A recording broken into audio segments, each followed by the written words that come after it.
بسم اللہ الرحمن الرحیم۔ السلام علیکم معزز سامعین، آج میں نمازوں کی فضیلت آپ کے ساتھ شیئر کر رہی ہوں۔ رسول اکرم صلی اللہ علیہ وآلہ وسلم نے فرمایا، ہمارے اور کافروں کے درمیان فرق صرف نماز کا ہے، جس نے نماز چھوڑ دی اس نے کفر کیا۔ حضرت عبداللہ بن عمر رضی اللہ تعالیٰ عنہ سے روایت ہے، رسول اکرم صلی اللہ علیہ وآلہ وسلم نے فرمایا، جو نماز نہ پڑھے اس کا کوئی دین نہیں۔ یہ حدیث مبارکہ ہے، آپ ویریفائی بھی کر سکتے ہیں۔ حضرت محمد مصطفیٰ صلی اللہ علیہ وآلہ وسلم نے فرمایا، نماز افضل جہاد ہے، نماز مومن کا نور ہے، اسلام کی علامت نماز ہے۔ جو شخص دل کو فارغ کر کے اور اوقات اور مستجاب کی رعایت رکھ کر نماز پڑھے وہ مومن ہے۔ رسول اکرم صلی اللہ علیہ وآلہ وسلم نے فرمایا، نماز میری آنکھوں کی ٹھنڈک ہے۔ اور ایک اور قول ہے، تھوڑی سی تھکاوٹ پر نماز نہ چھوڑ اے مومن، ان سے کچھ سیکھ جنہوں نے جسم میں خنجر ہوتے ہوئے بھی آخری سجدہ نہ چھوڑا۔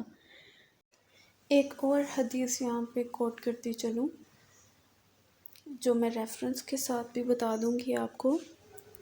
ہمارے نبی رسول اکرم صلی اللہ علیہ وآلہ وسلم کو جب بھی کوئی مشکل درپیش ہوتی تو آپ صلی اللہ علیہ وآلہ وسلم فوری نماز کی طرف متوجہ ہو جاتے۔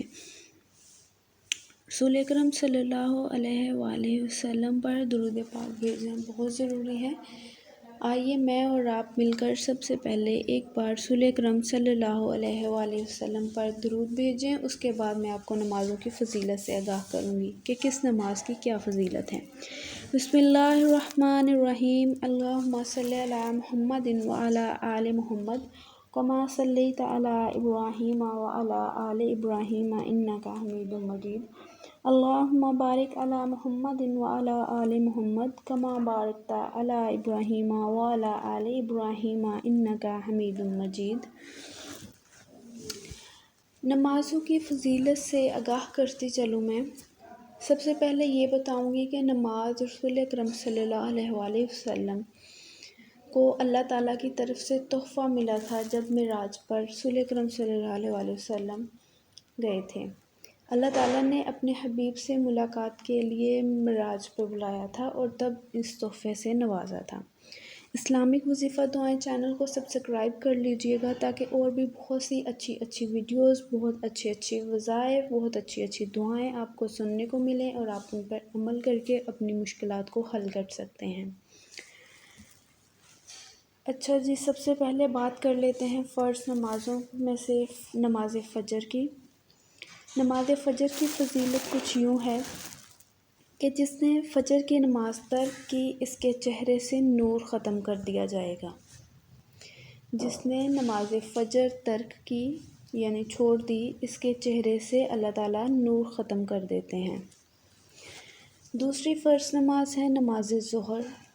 نماز ظہر ترک کرنے والے پر روزی سے برکت اٹھ جاتی ہے، یعنی جس نے ظہر کی نماز ترک کی اس کی روزی سے برکت ختم کر دی جائے گی۔ تیسری فرض نماز ہے نماز عصر۔ نماز عصر کے بارے میں ہے کہ نماز عصر جس نے ترک کی اس کے بدن سے طاقت ختم کر دی جائے گی، یعنی عصر کی نماز چھوڑنے پر جسم سے طاقت ختم ہونا شروع ہو جاتی ہے۔ اور چوتھی نماز ہے نماز مغرب۔ جس نے مغرب کی نماز ترک کی اس کو اولاد سے کوئی فائدہ نہیں ہوگا۔ فرض نمازوں میں سے ہے وہ ہے نماز عشاء۔ نماز عشاء کے بارے میں ہے کہ نماز عشاء جس نے ترک کی اس کے نیند سے راحت ختم کر دی جائے گی، یعنی اس کی نیند سے اس کا سکون جو ہے وہ ختم کر دیا جائے گا نماز عشاء ترک جو کرے گا۔ یہ 5 نمازوں کی فضیلت میں نے بہت ہی شارٹلی آپ کے ساتھ شیئر کی ہے۔ ویڈیو پسند آئے تو ویڈیو کو لائک کیجئے گا اور آگے سے آگے شیئر بھی کیجئے گا۔ نیکی کی بات پھیلانا صدقہ جاریہ ہے۔ اللہ تعالیٰ آپ کو اور مجھے ہم سب کو نیک بننے کی توفیق عطا فرمائے، ہمارے گناہ معاف فرمائے، ہمیں راہ ہدایت پہ چلائے، آمین۔